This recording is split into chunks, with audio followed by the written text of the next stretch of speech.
Grant Wood's work is Iowa. It celebrates rural American life, giving unique vantage points of places and people we might otherwise overlook.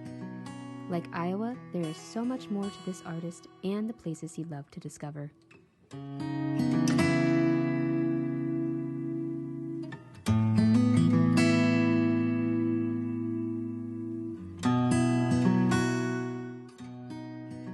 Wood was born in 1891, and like many rural children of the time, he was educated in a one-room schoolhouse.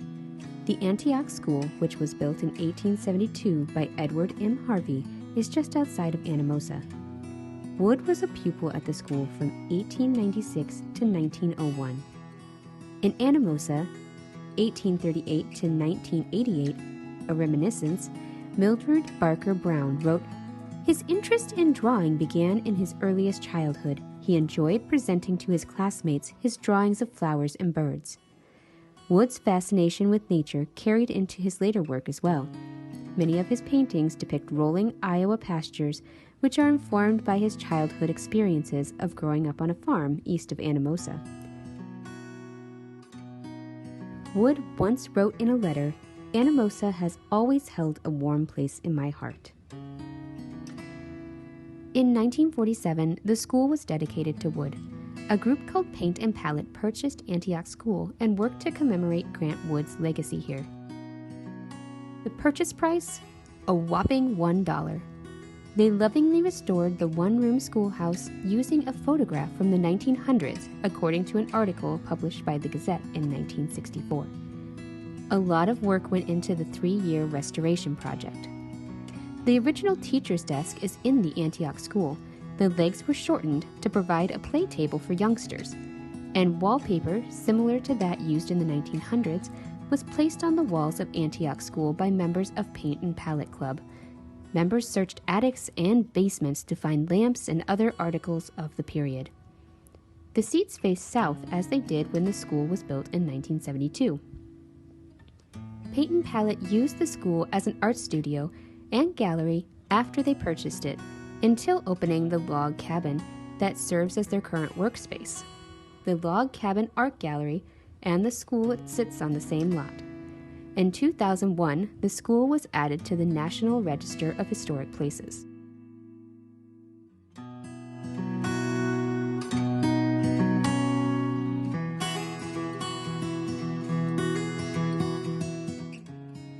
Wood and his family relocated to Cedar Rapids to be closer to his mother's family upon the sudden death of his father in 1901. While attending Washington High School, he worked with Marvin Cohn for local theaters and volunteered for Cedar Rapids Art Association, which later became the Cedar Rapids Art Museum. He went to live in Chicago in 1913, but his failed business and his mother's health led him back to Cedar Rapids in 1916. During his time in Cedar Rapids, Wood was commissioned to create a series of paintings centered around the Cherry Building. This was the first major commission that Wood received. The J.G. Cherry Company was a dairy equipment business based in Cedar Rapids. They intended to use the paintings as advertising. The series includes portraits of the factory's workers and a stunning panoramic view of the buildings. The J.G. Cherry Company commission demonstrated Wood's close relationship with the businesses in the Cedar Rapids area and how they helped to contribute to his success.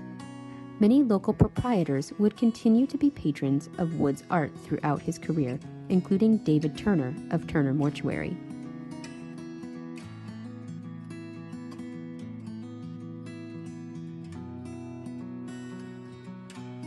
Wood had been teaching at McKinley Middle School, but left in 1925 with the support of his friend David Turner. Turner was the local mortician, and the Turner family purchased the stately Douglas Mansion for their funeral business. After hiring Wood to redesign the mansion's interior, Turner offered the Wood family residence in their carriage house. The carriage house, located at 5 Turner Alley, still stands today.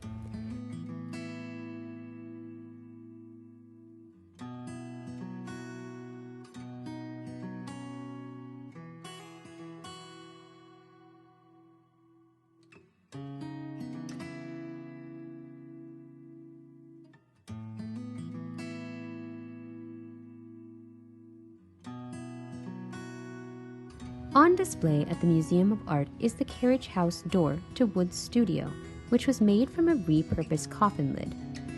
The door was extremely unique in its design. Wood painted a playful clock on the glass.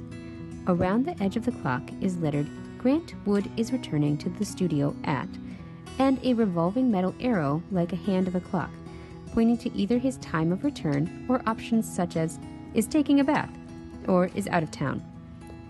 Wood often used found items and scrap for art pieces and decor.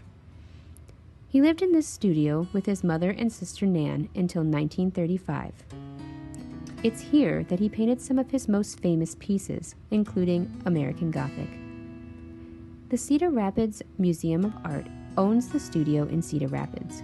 Check their website for hours.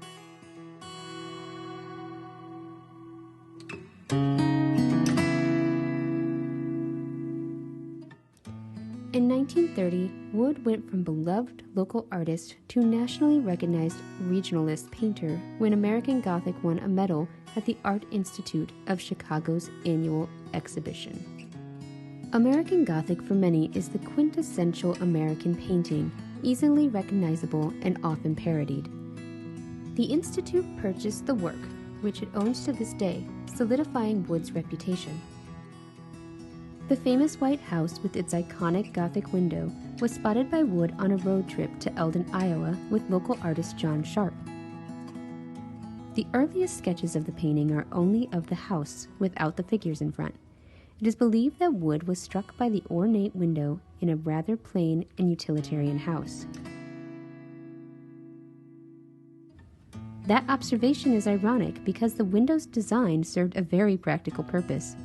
Since the window is large and hinged on one side, it's thought that it was used to haul furniture to the second story, which could not be brought up the home's narrow, curved steps. The house was built by the Dibble family in 1881, and the famous window was purchased from a Sears catalog. The Dibbles owned the home until 1897, when they were unable to pay their taxes on it. In 1917, the Jones family purchased the home, and it was the Jones family that gave Wood the permission to feature it in his painting, even providing a photograph for him to paint from. The American Gothic home still stands today and can be toured thanks to its protected status on the National Register of Historic Places. The American Gothic House Center helps to keep this home beautiful and entertains visitors with talks, costumes, and even a selfie station.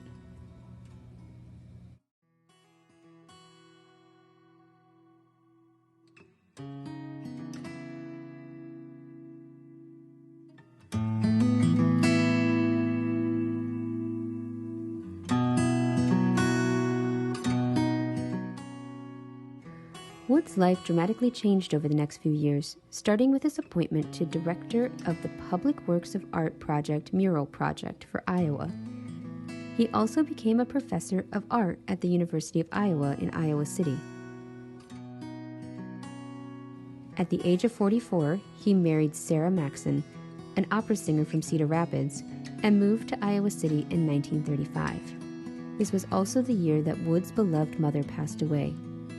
During the 4 years of his marriage, Wood completed only one painting, spending most of his first year in Iowa City renovating and decorating the pre-Civil War house that he and his wife bought, located at 1142 East Court Street. Wood referred to his home simply as 1142. Unfortunately, the couple's marriage ended in divorce in 1939. Wood's time at the university, like his marriage, was fraught. Many of his colleagues at the University of Iowa disparaged Wood's talent publicly.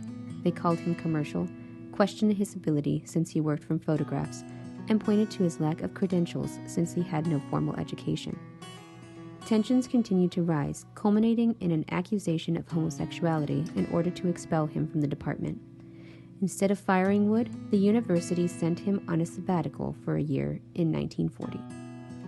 Today, 1142 is used as a residence and is listed on the National Register of Historic Places. In 1941, Wood's productivity was just returning to normal when he was diagnosed with cancer that October. He died only months later, on February 12th of 1942, just one day before his birthday. Obituaries in Iowa were understated and rarely showed his picture, often highlighting the controversy of his works rather than his life. He left his estate to his sister, though newspapers reported that no value was placed on the estate.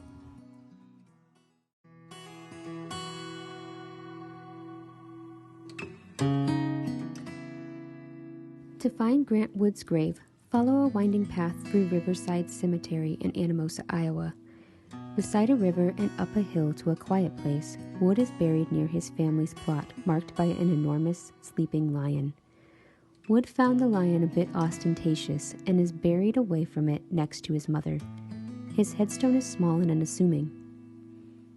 It feels as though he's come home, though, finding his final resting place in Anamosa, a place almost always on his mind and in his heart.